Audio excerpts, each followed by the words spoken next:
Hi, everyone, and welcome to today's webinar. My name is Abby Haug, and I am a member of the Inclusive America Project team. We are really looking forward to today's conversation, and thank you all for joining us. Before we get started, I do want to share a couple tech notes. The first note is that there isn't going to be any chat between the attendees on today's call, but we are going to have a bit of time for question and answer. We really hope you'll submit any questions throughout the entire call. You can start now by clicking on the Q&A box on the bottom of your screen. A pop-up box will show up and you'll be able to type your question, and we will keep track of that here on the back end.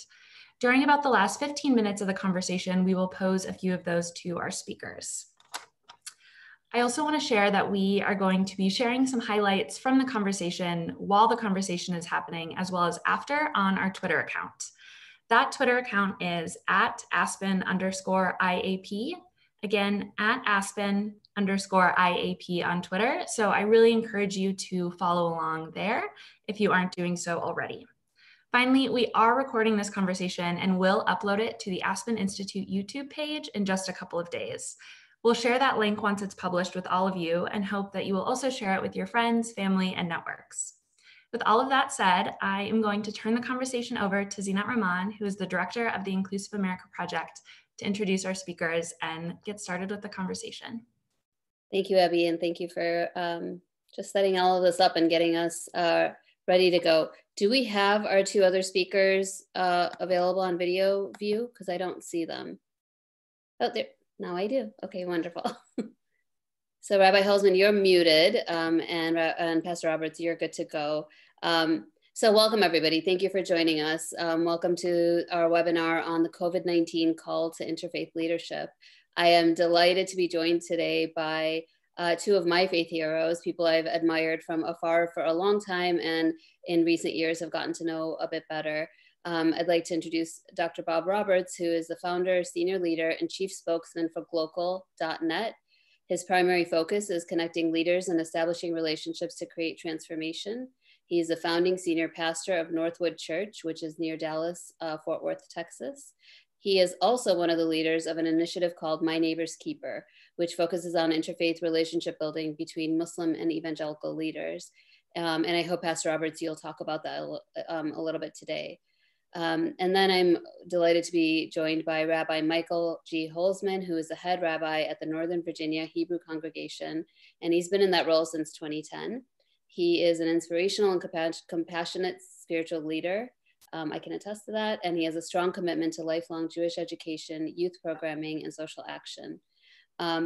He leads a project at his synagogue, among the many other hats he wears, that's called the Rebuilding Democracy Project, which in 2018 received the Lippman Camphor Award for Applied Jewish Wisdom. So I hope also Rabbi Holzman, that you'll have a chance to talk about that experience in the context of this call. Before we dive into our topic today, I know today is a national call to prayer that was established by the Higher Community for Human Fraternity, and faith leaders like the Pope and the president of Al-Azhar University have called for today to be a national day of prayer to ask for God's presence, help, and comfort during this time of coronavirus. So I thought, since I have you both on the phone, if maybe we could both begin, if we could begin with a brief prayer. And for those of you joining us, please feel free to do whatever feels comfortable to you. Pastor Roberts, may I turn it to you first? Sure. So Heavenly Father, as we come before you, I thank you for this time to come together with the Aspen Institute as we talk about what it means to collaborate together. And there's nothing any more important that we can do than to pray together.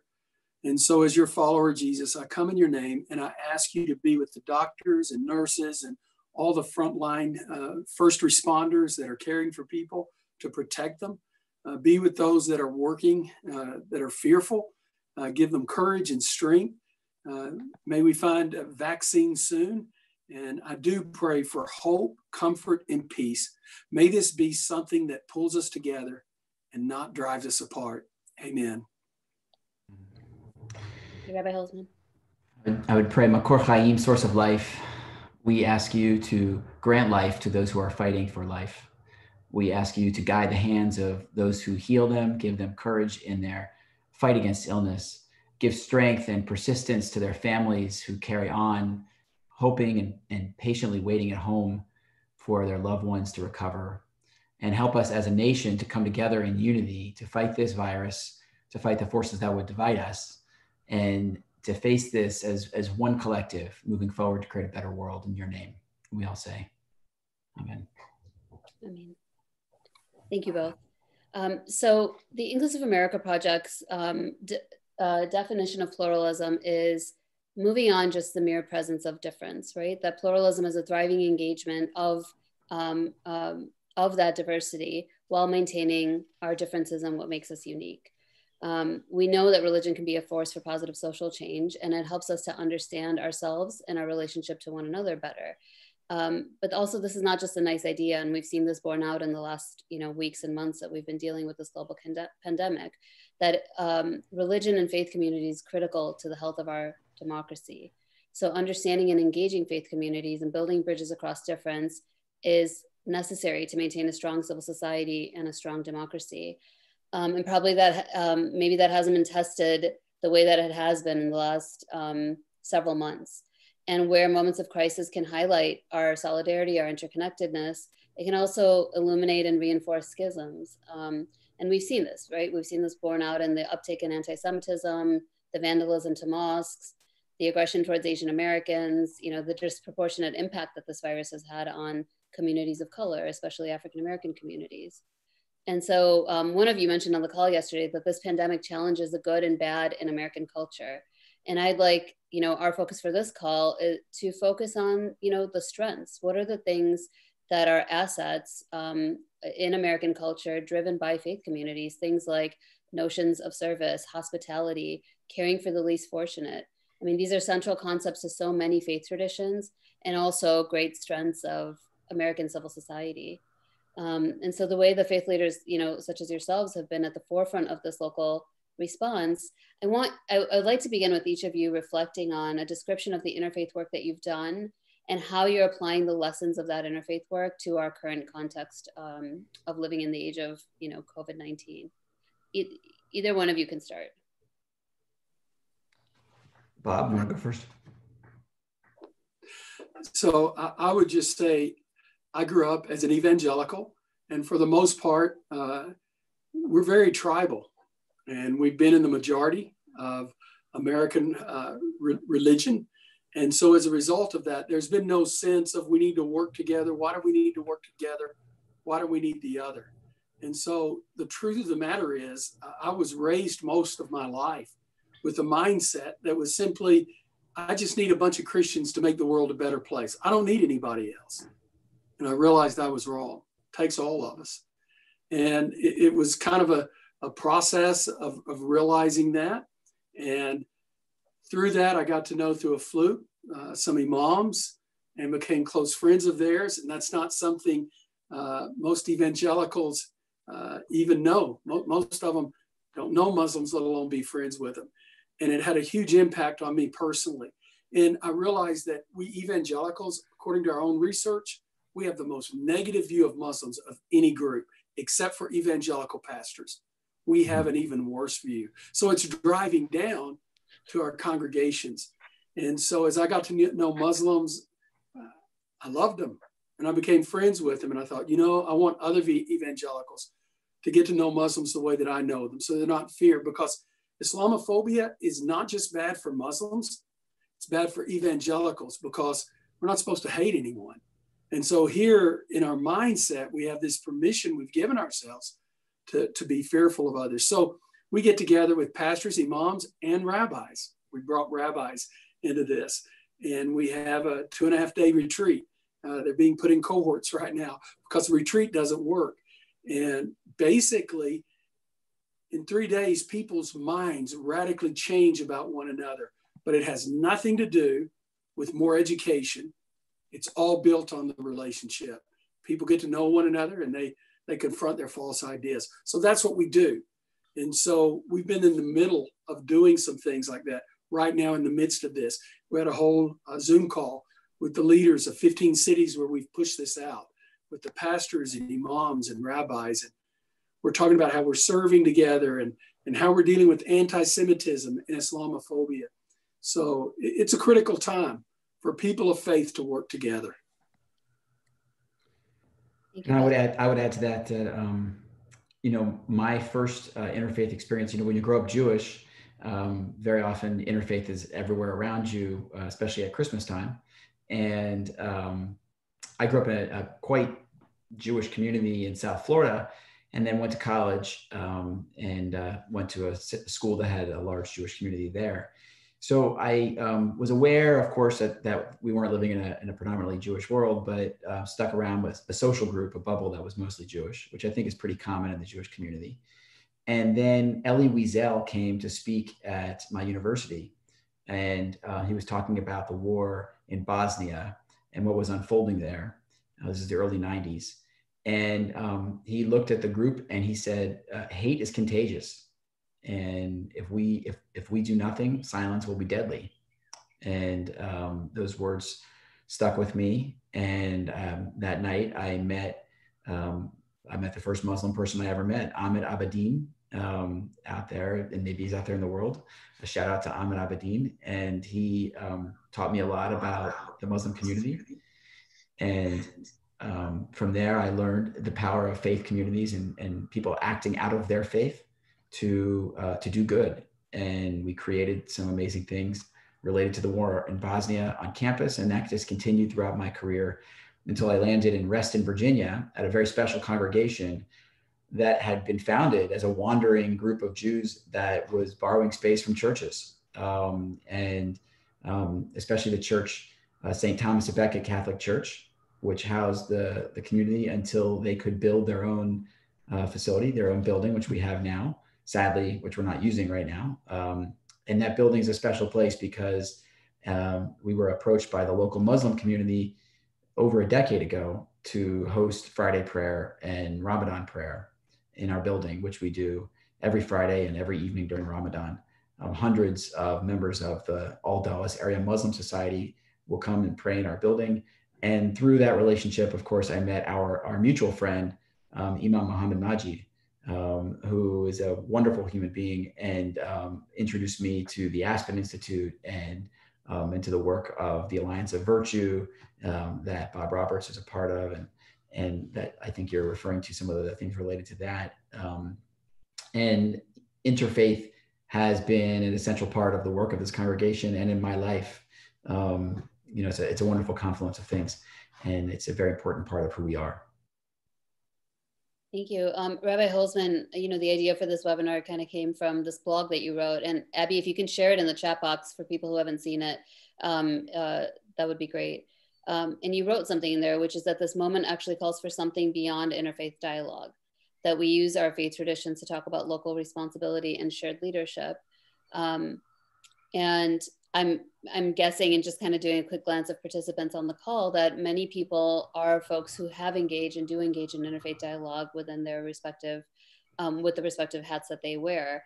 I want to know what you meant by that. Like, what does it mean to engage beyond interfaith dialogue? And then I want to connect that to this idea around really kind of establishing parameters for civil discourse, and what models have you both utilized, you know, in the work that you do around civil discourse? Because I think that's going to be essential when we look at the rebuilding process out of this pandemic.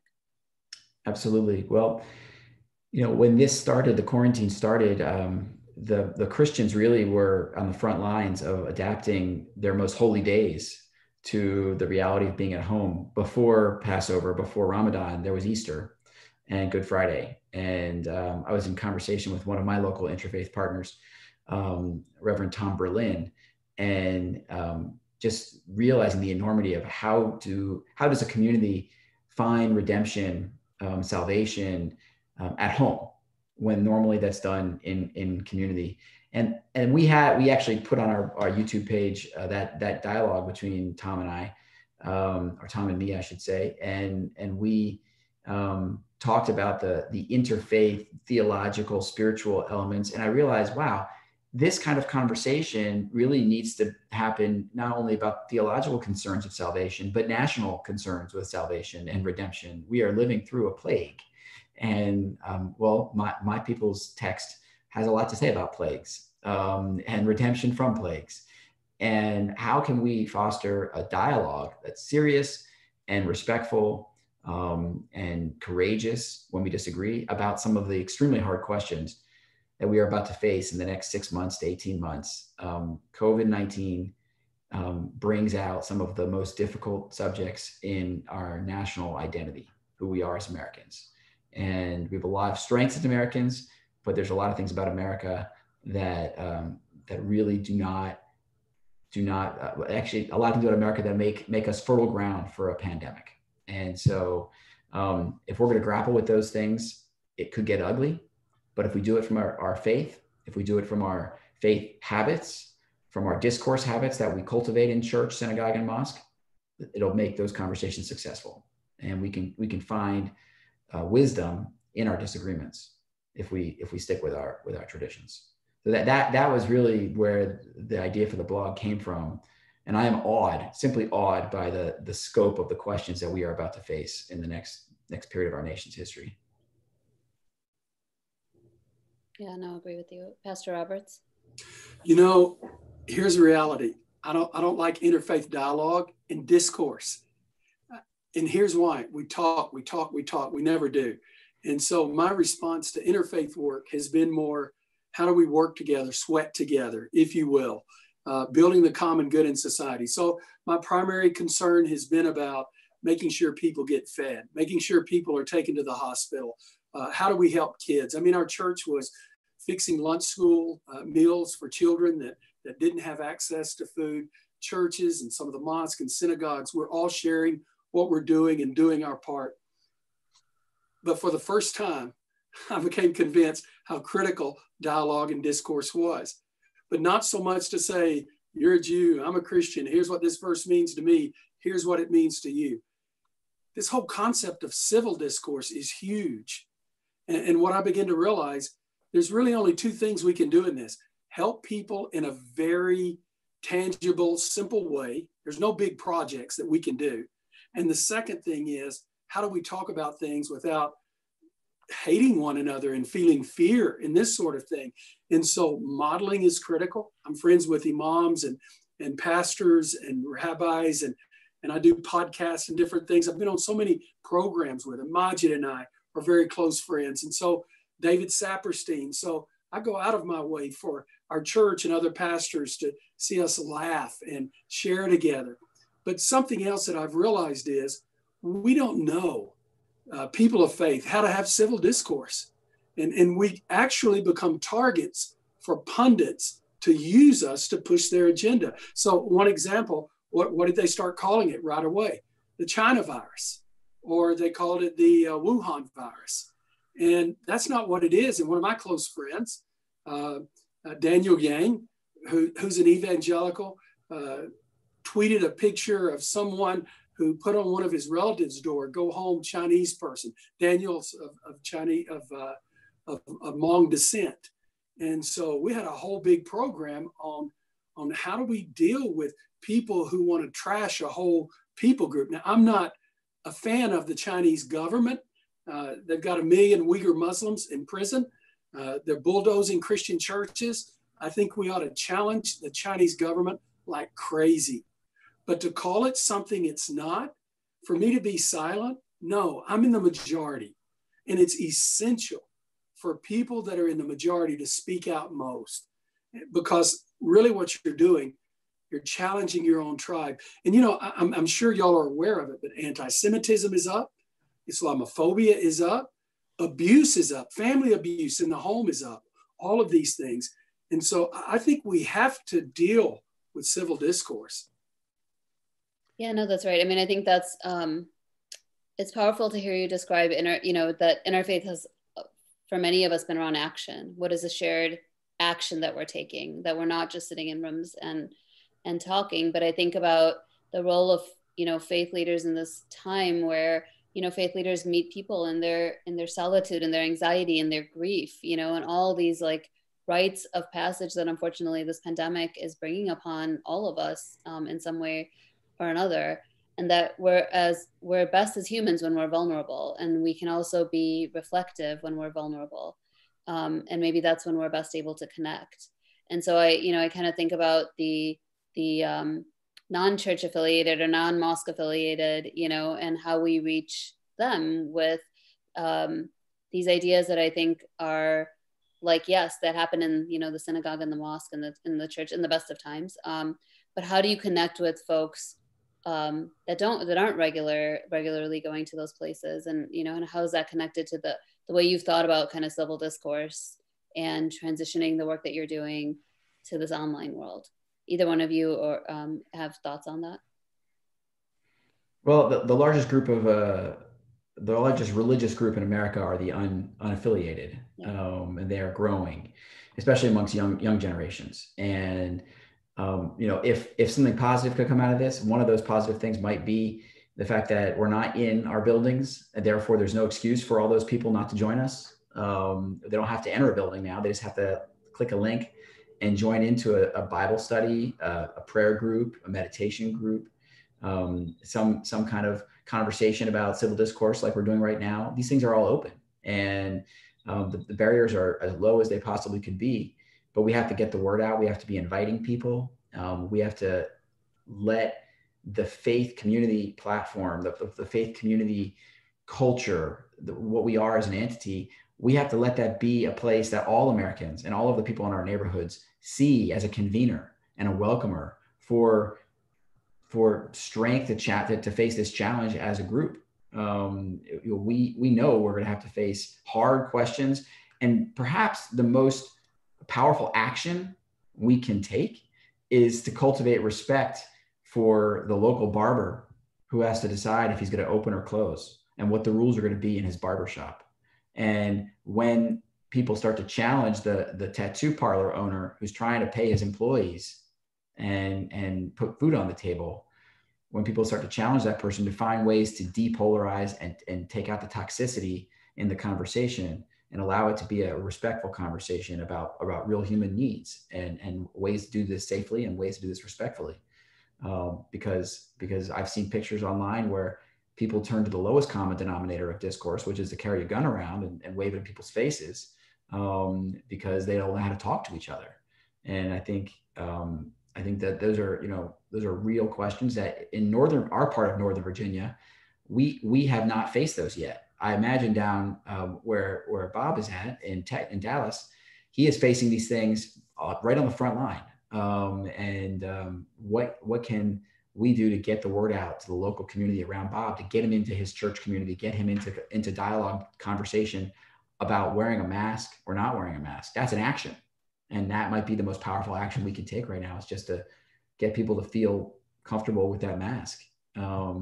I don't know. I mean, I would love to hear what's happening in Texas and what your perspective is, Bob. Well, I think Zenit's question is a very critical question. A lot of times we Christians come together and we do things for the city. We do things to the city. We show up, we're the Christians, we're going to deal with this problem. Here we are, work with us. I don't believe in that. I don't think we should do things to the city. I believe that we should work with the city. If you work with your city, you mobilize your volunteers with the broader community, here's what happens, Zenit. You're going to relate to Muslims, Jews, atheists, Buddhists, nuns. And I think what we have to realize is this public square, everybody's there. When we do events at our church and we'll have Muslims and Jews come, it's the craziest thing. We have atheists come. You know why they come? They're going, we've wondered why you Christians don't get along with people of other faiths. So I think one of the things that we have to do is to shift our thinking from the idea that we're the ones that are going to show everybody else how to do it, right, to we're the ones who are going to be with you as we do it together.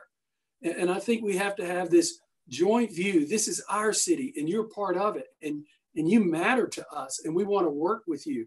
And when you do that, it begins to shift your mindset. And then, when we started doing that, it's crazy. It's after that we intentionally desegregated our church with our elders and then our staff.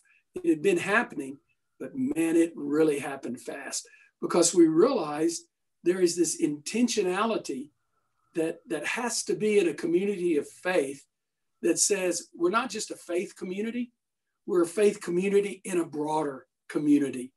And that is a huge thing.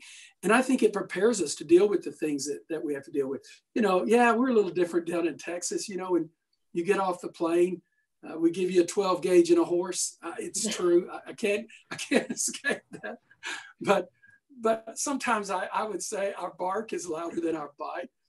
We had an interesting conversation with some leaders the other night, and we were talking about, should we require face mask or encourage it, and what do we do? And someone spoke up, one of our older members, and you know, the whole thing was wearing a face mask, you know, so that you won't catch it. And they wanted to put on the outside of the face mask just the number 4 and you. This is an 85-year-old person, for you. The idea was, I'm wearing this face mask not merely to protect me, but I want to make sure that you're protected and that I don't make you sick. Wow. What if that was a mindset for all interfaith work? I want to breathe, I want to live, but I don't want what I do to be forced upon you. Mm-hmm. I mean, that's a profound thought, what that man was saying. I think that thought goes to the core of what you mentioned earlier, Zinat, about America and who we are as Americans, because one of the tenets of American identity is rugged individualism, and the idea that we are personally sovereign and we get to make our own choices and have our freedom. But another tenet of American identity in the American narrative is service to others, and the way in which we chip in and we are there in a natural disaster. And I think about all the examples of how people give completely. We have higher levels of charitable giving in America than any other country in the world, right? So Americans want to be sovereign. At the same time, Americans are highly motivated to do for others. So people who are resistant to wearing a mask because, you know, they want their sovereignty are going to be motivated to do exactly what Bob just said. If they know, I want to prevent someone else from getting sick, they may be more motivated to wear that mask than just to protect themselves. And I think that's a fascinating piece of who we are in our identity as a country. Service, faithful duty, those are things that we value. And we need to push those things from the faith platform to get people to act. Yeah, go ahead, Pastor Roberts. No, go ahead, please. I think too, we have to speak out. We don't have the luxury of being silent, but how we speak out is critical. I have Democrats and Republicans in my church. I have African Americans and Anglo Americans and Hispanics. I have millennials and Generation Z and the builder generation. I've got it all. And so I can't allow this at Northwood to be politicized. And so, you know, people say, well, Bob, who do you listen to? So I listen to Andrew Fauci and Francis Collins and Dr. Birx, you know, and, you know, we try to make the best decisions that we can. But when we allow things to be politicized, this is what the right says we should do. This is what the left says that we should do. Man, we get into trouble with that. And I think we need to call it out when we see it. Because I like what I heard Dr. Fauci say. He said, look, he told someone, he said, I can only speak as a scientist and as a doctor. And that's what I'm doing. Now, the other people will have to speak into this, into that. Other people will have to talk about how to open. And all I can tell you is, depending on how you open, this is the implication. And yet it frustrates me that man is really getting hammered for being a scientist. You know, he's not saying exactly what everybody should do, but I want to listen to him. We have to listen to facts. We have to listen to knowledge. And when I listen with respect, so that means on Twitter, careful what I tweet, careful what I retweet, careful how I say. So I learned a long time ago, you can speak for things and you can speak against things without trashing people. When you move to trashing people, you've lost it. You've just said, I'm this or I'm that. I belong to this group or I belong to that group. Instead, challenge the idea. And I think we as pastors and faith leaders, we have to really speak up loud in many different arenas during this time. And I agree with what the rabbi said. There's a lot more that's going to be coming down the road. And if we don't know how to do that, one simple principle I give young pastors is this. It's a principle we call one conversation as well. In other words, say the same thing in private that you say in public, because the whole world is listening. And how you say, they'll say something online at their church, as if a Muslim or a Jew or an atheist or someone else can't go hear it. Yes, they can. The whole world is listening. So it's fine to say what you believe, but what's the kindest, most gracious way that you can say that builds up and invites discussion versus coming across like a hammer? Yeah, Rabbi Holzman, do you have something to add to that, or? Well, I think that the part of the problem is that we have lost some of the habits and skills and the mental muscles for civil discourse. We are in a society that is used to rapid fire everything, and communication, information, decisions, everything's got to be done quickly. And a tweet, what is it now, 280 characters, is about as complicated as things are allowed to be. And that's just not the way we can solve any kind of problems. I love the fact that the Lincoln-Douglas debates, which didn't prevent the Civil War, but certainly fleshed out all the issues, they were 5 hours long. I mean, people sat for 5 hours and listened to sentences that had multiple commas, and punctuation, and people actually had to think about complicated thoughts. Well, what we're about to endure in the next period of time is going to be extraordinarily complicated, because we have the medical science, which, the doctors are struggling to get people just to acknowledge those facts. But we also have like this incredibly complicated economy, and take that with the real human stories. And then the politics of this are just mind blowing. And of course, this had to happen in an election year when we're used to being politicized. I mean, that's what the system is supposed to do. We got to make a choice. We got to, vote A, vote B. That's this voting A or B, that's polarizing just by its nature. So we in the faith community, we do have skills and habits. I agree, speaking out from the pulpit and teaching is one faith skill, but another one that I find incredibly helpful is scripture study. Because not just the scripture itself, but the practice of study and interrogating a text and asking questions and hearing disagreement and discovering complexity. I have not experienced scripture study in an evangelical setting or many Christian settings. I've done it a few times, but I know in the Jewish setting, anything goes. I mean, really, you can ask a question of the scripture, you can ask a question of the rabbi, you can interrupt, you can disagree. We bring in, ideas from psychology, anthropology, traditional sources, and try and find truth that matters in our time from a difficult text. And so we've been practicing in my congregation, applying those same skills to some of the great texts of American history, and looking at a complicated idea like Franklin Roosevelt in his first inaugural. We just did this a month ago.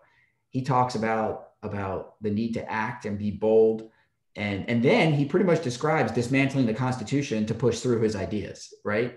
Ideas that are like the foundation of our Social Security net and everything, things we take for granted.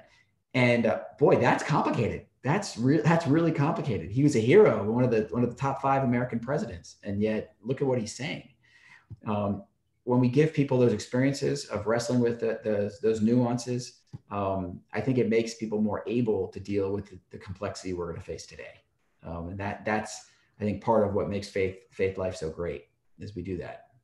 Yeah, I've been reflecting as both of you are speaking that, obviously I sip the Kool-Aid, right? And I think faith communities are essential to society and to a healthy, productive democracy. I think as I listen to you speak, I think there was no more important time, for faith communities and faith leaders to assert that leadership, because I think a lot of the things that people acknowledge faith communities for doing in local communities are invisible, or they're, taken for granted. So whether, the soup kitchen, kind of the shelter, like those types of social goods and direct service needs are things that make faith communities pillars in societies, in civil society, in local communities, but they're taken for granted. But I think both of you also illuminated this other really important thing, especially right now, which is, that moral voice, the refusal to, politicize essential characteristics and tenets that make us human and make us believe in, whatever our faith traditions are, but also that we believe as Americans. And so I think if this conversation even kind of begins to surface those thoughts of how do we address this challenge through a moral lens, we're going to have all of the social fallout and impacts, but how do we help? And it's not lead people, because it's like guiding people with humility is really the key of the type of leadership that I think is going to be needed to take us out of the morass that we'll find ourselves in, that, in our history of our lives, that most of us living haven't gone through before. I heard a great saying today that from Rabbi Joachim Prince, that neighbor is not a geographic term, but how do we move the term of an idea of neighbor from a geographic term to a moral concept, that our collective responsibility for the preservation of man's dignity and integrity is equal to thinking about, the person who actually lives next door. And I invite each of you to kind of reflect on that expansive idea of neighbor as we think about, how do we move forward from this? Do you realize right now, more people are watching church online than ever go to church? Most churches' online attendance is 3 to 5 times as much. Is it true for you guys, Michael? Absolutely. Yeah, and I would say, like, being in the month of Ramadan, as a congregant, right? I'm allowed to choose which Taraweeh prayer I go to. So I'm assuming that's true as well for Muslims. It's exploding. Yeah. The greatest sin of a clergy, of a pastor, imam, or rabbi, is not just to preach a sermon to say we want more people to listen to us talk, but to not be a prophetic voice and to challenge. That's the greatest sin that a faith leader can commit right now, because it's an opportunity to speak out. It's an opportunity not just to grow a church, but to be the church.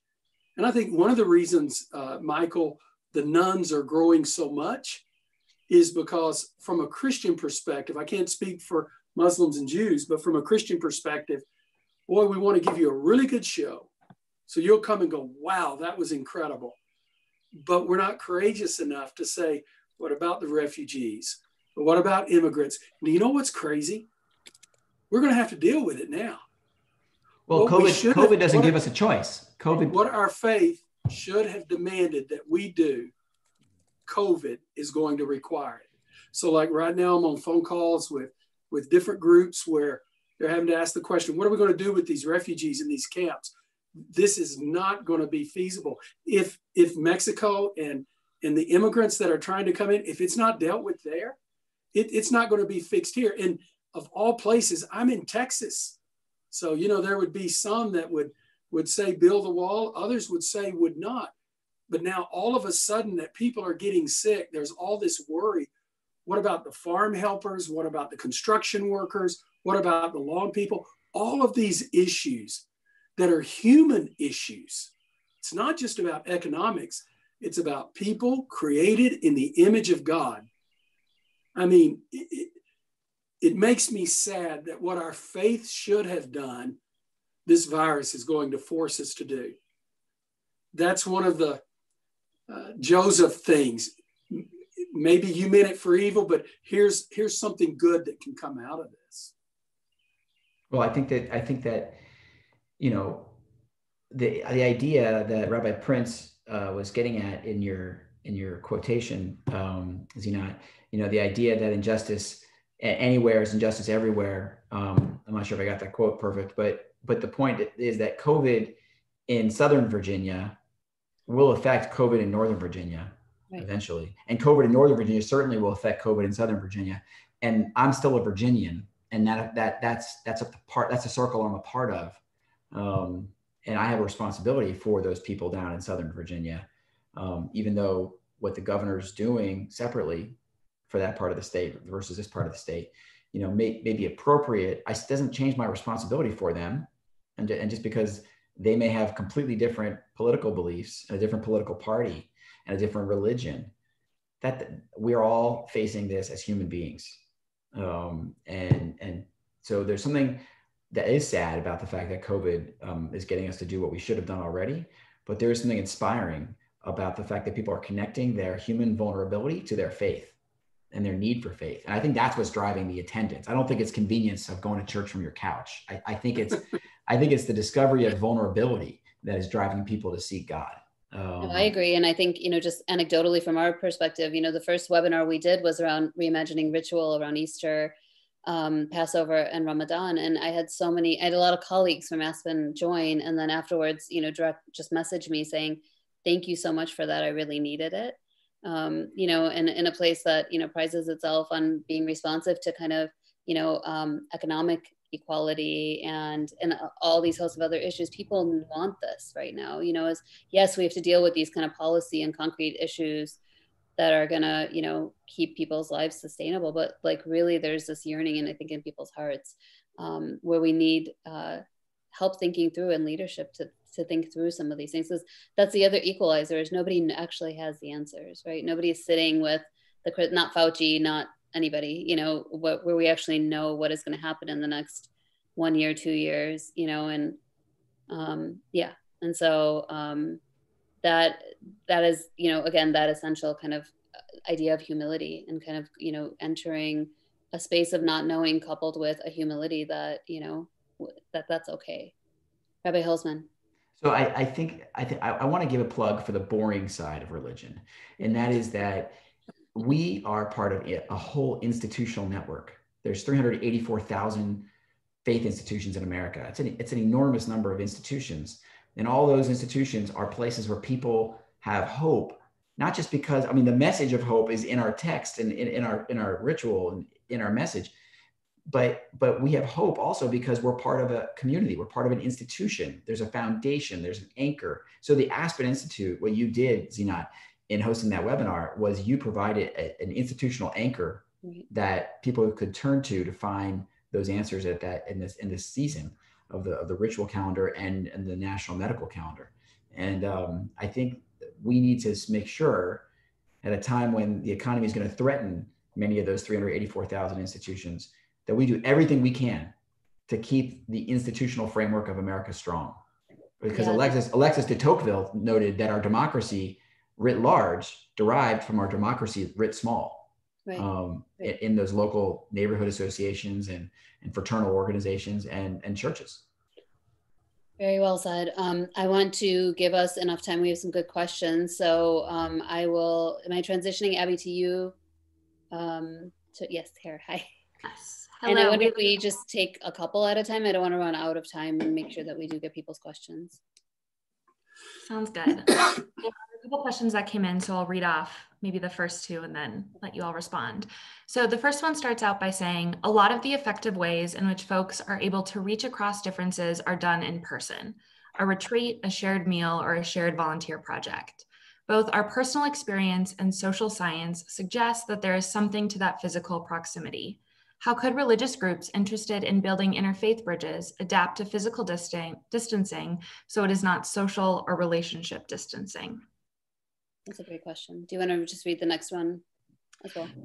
So the next one is, let me find it here in the chat box. While she's finding that, I'll just say this: we are moving our retreats to cohorts. So there's no way we can do it online for 2.5 days and everything that comes after. By the way, another area that churches are seeing an uptick, serious uptick, is their small groups. Online. People are meeting in Zoom. So it's amazing the amount of people that are members of church are connecting to communities through Zoom because they don't see one another. And when people are saying they can't wait to get back to church, they're not saying they're dying to hear their preacher live or the band live. What they're saying is, we want to see everybody. Yeah. And so I think we can use things like Zoom and other things to still connect. Well, I think that the technology people in this country are just getting started in developing new platforms. Zoom is great. Love Zoom. I have nothing against Zoom. but I can't wait to see what's around the corner in terms of ways that we can connect online through screens. There's nothing like a hug, but I think that the power of faces is transcendent.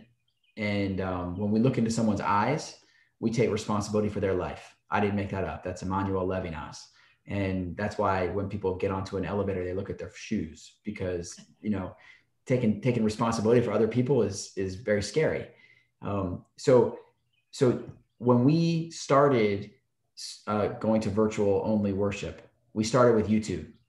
And then a few weeks in, we switched over to Zoom. And I almost broke into tears the first minute when all those faces appeared on my screen and I was worshiping with my people again. And we went in the chat box, we wrote Shabbat Shalom, greeting the Sabbath. And the whole congregation just responded in the chat box. And it was just like my soul filled up again. So I think physical proximity is incredible and I miss it. But there's got to be things we're doing now and we'll do in the future with different platforms to fill in the gap. We have to. And I think it's just important to remember that we are not going to be in this moment forever. That we are building relationship online right now because of physical distancing, but at some point we will, God willing, if we're lucky enough, see each other again in person. And so thinking of the continuum not as, what is the one encounter that we're going to have, because deep, meaningful relationship takes time anyway, so maybe we're beginning that relationship online, but eventually we will see one another again. And I think that's important context to remember when we feel like this is never ending. And Zena, just one quick point there. I'm having men and women alike tell me they've been better husbands and wives, and they've connected with their family at a deeper point in the last 2 months than they have years. So there are some good things that are coming out of this. Yeah, absolutely. Abby. Ready? Awesome. So the next question, someone was reflecting on a comment that was made about how faith communities can more effectively interact with other communities operating alongside them. And we had another attendee who commented on this idea of challenging some of the narratives in your own faith community. And I'm wondering, how do you do both of those things? What are some effective examples either of you have about how both of those can be done? So the first question, Rabbi Holzman, you actually had a great example yesterday, which I'd love you to share with the whole group.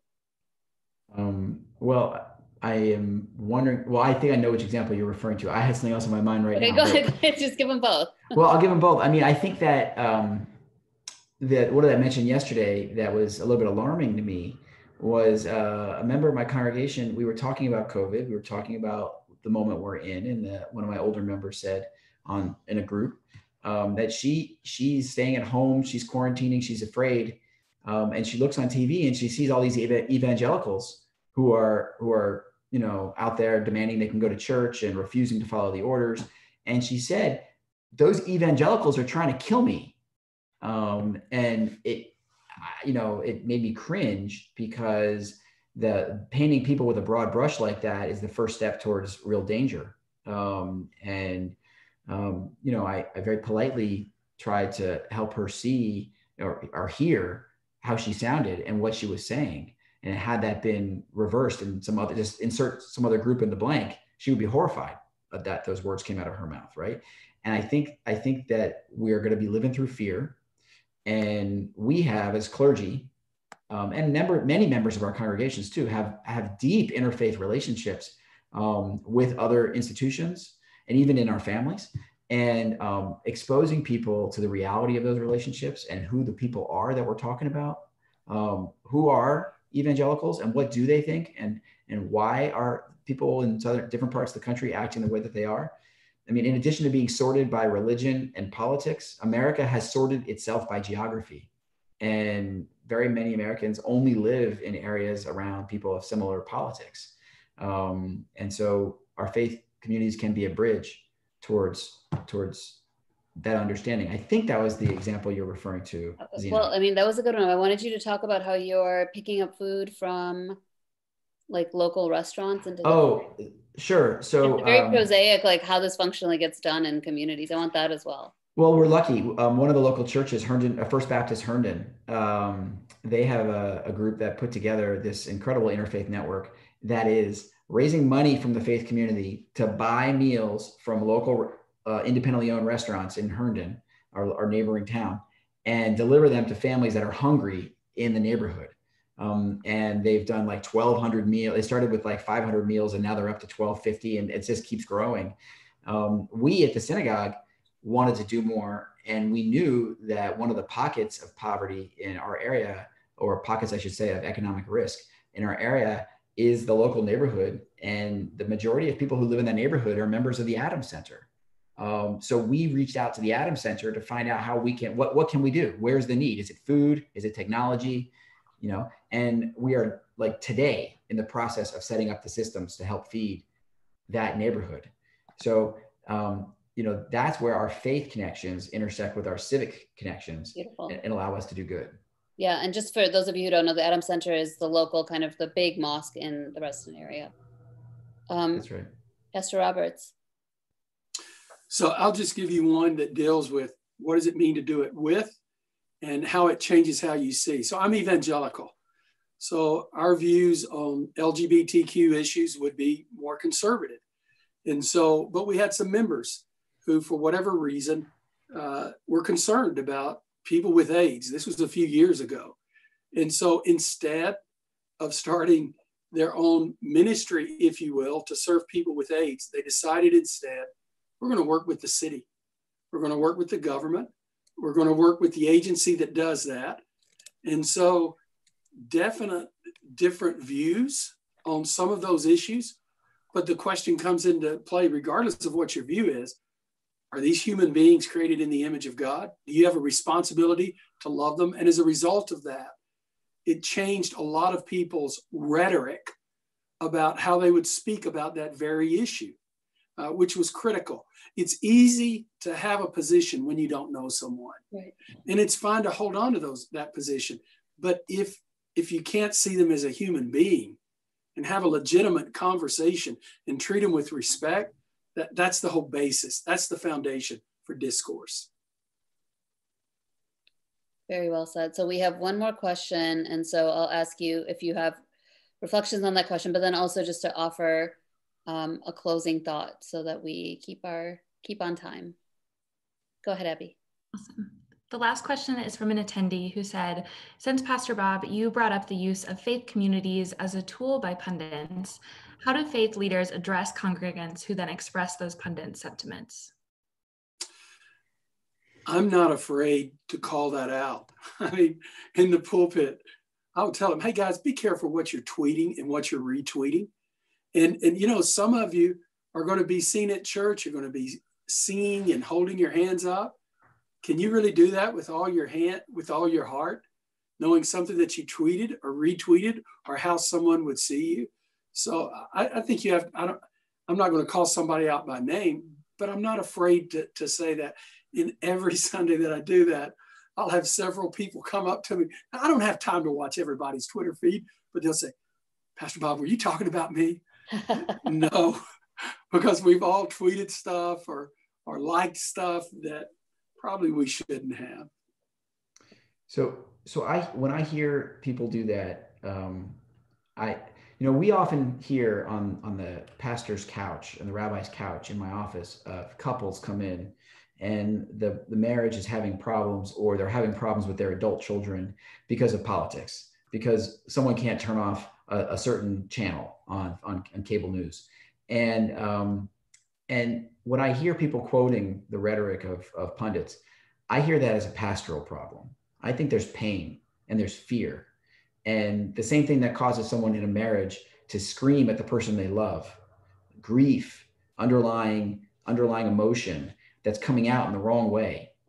So what we try and do in the synagogue is we try and create opportunities for people to be heard and to challenge them to go beyond the pundits and actually speak from their pain, speak from their personal experience, and humanize whatever the issue is. And then we all respond with a Hebrew word, shamati, which means I hear you. And then we ask them to sit and listen while other people are heard. And we say shamati. And simply this one word, shamati, slows down the conversation enough so that people can process and not formulate a response. Usually people formulate a response. We just slow it down. And the word shamati also includes the word shema in it, in the Hebrew, which is, of course, the first word of our creedal statement that declares God's oneness and our relationship with God. So when we say shamati to someone, we're saying, not only do I hear you, but I see God's presence in you. And to say that to someone with whom we really disagree, that's a really powerful act for people to have in this political environment. So. Thank you, Rabbi Holzman. Pastor Roberts, do you have any kind of closing thoughts as we wrap up? And we're out of time, surprisingly. That went by so quickly. Just 2 words. Love everybody. Thank you. And then Rabbi Holzman, Amen. do you have, do you have any closing thoughts? I just want to say thank you. I think Aspen is doing a real service by bringing together this conversation. Pastor Roberts, you've been working really hard on the international interfaith stage for a long time. Thank you for that leadership. And I think these networks and these relationships are going to be critical in the months and years ahead. So thank you. Yeah, and thanks to both of you. Thanks for all of you who have joined us.